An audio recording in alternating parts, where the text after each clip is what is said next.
जीवन में खेलों का महत्व। सबसे पहले हम रूपरेखा लिखेंगे। रूपरेखा में लिखेंगे प्रस्तावना, खेल प्रतियोगिता हेतु, खेलों के प्रकार, खेलों से लाभ या महत्व, सरकार द्वारा किए गए प्रयत्न, उपसंहार।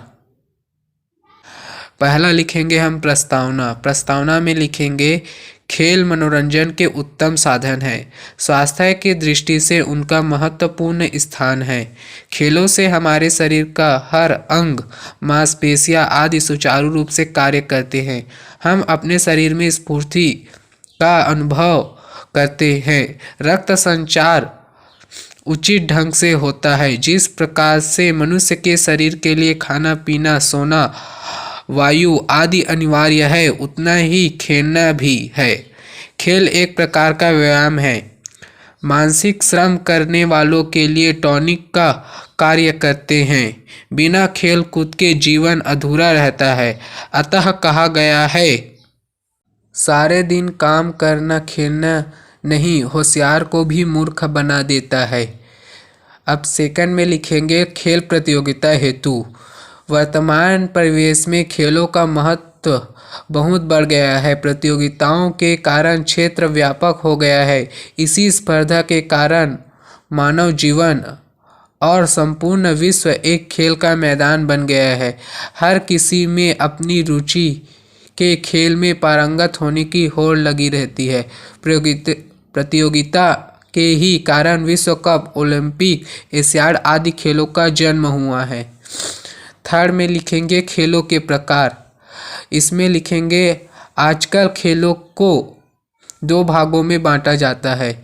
पहला, घर के भीतर खेले जाने वाले खेल, ताश, कैरम, शतरंज, टेबल टेनिस, लूडो, बिलियर्ड आदि। सेकेंड में है मैदान में खेले जाने वाले खेल, hockey, cricket, football, volleyball, basketball आदि। फोर्थ नंबर में लिखेंगे हम खेलों से लाभ या महत्व।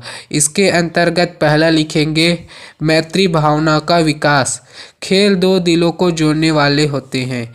अंत में जीतने वाले हारने वाले को गले लगाते हैं, बधाई देते हैं। परस्पर प्रेम और भाईचारे की भावना में वृद्धि होती है। अतः खेल मैत्री व बंधुत्व के प्रतीक है। दूसरा लिखेंगे अनुशासित जीवन। खेल में निर्धारित नियमों का पालन करना पड़ता है। संचालकों, गाइडों और शिक्षकों के आदेशों का पालन करना पड़ता है, जिससे खिलाड़ी का जीवन स्वतः पूर्ण अनुशासित हो जाता है। तीसरा में लिखेंगे मनोरंजन के साधन। खेल मनोरंजन की सामग्री जुटाते हैं। खिलाड़ियों और खेल प्रेमियों दोनों को ही मनोरंजन मिलता है। ऐसे लोगों को भाग्यहीन कहना चाहिए जो खेलों से प्राप्त मनोरंजन के महत्व को नहीं जानते हैं। चौथा लिखेंगे यश और मान में वृद्धि। खेलों से खिलाड़ियों का ही मान सम्मान नहीं होता, बल्कि देश, समाज, जाति के नाम में वृद्धि होती है। खेलों के लिए स्थानीय, राष्ट्रीय, अंतर्राष्ट्रीय स्तर पर पुरस्कार घोषित किए जाते हैं। ओलंपिक खेलों में अधिक से अधिक पदक प्राप्त करने वाले देश के गौरव में अधिक वृद्धि होती है। खिलाड़ियों को जनता का स्नेह और आशीर्वाद प्राप्त होता है। पांचवा लिखेंगे स्वास्थ्य में वृद्धि। खेलने से खिलाड़ियों का भरपूर व्यायाम होता है, जिससे वे शारीरिक व मानसिक रूप से स्वस्थ होते हैं।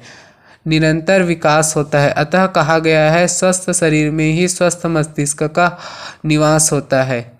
पांचवा में लिखेंगे हम सरकार द्वारा किए गए प्रयत्न। खेलों के विकास के लिए भारत सरकार ने खेल मंत्रालय स्थापित किया है। यह मंत्रालय क्षेत्रीय, प्रादेशिक, राज्य एवं राष्ट्रीय स्तर पर खेल प्रतियोगिताओं का आयोजन करता है। उत्तम खिलाड़ी का खेल के आधार पर चयन करके प्रशिक्षण की व्यवस्था करते हैं।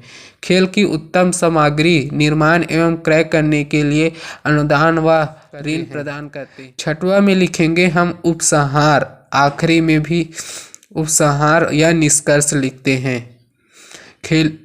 खेलों से जीवन महान बनता है। हम समाज तथा देश में महत्व प्राप्त करते हैं, उत्साह के साथ जीवन के क्षेत्र में आगे बढ़ते हैं। मानव जीवन संपन्न और खुशहाल बनता है। हर विकसित देशों में खेलों का अधिकाधिक विकास हो रहा है, जिसके कारण वे राष्ट्रीय अंतर्राष्ट्रीय प्रतियोगिताओं में अधिक से अधिक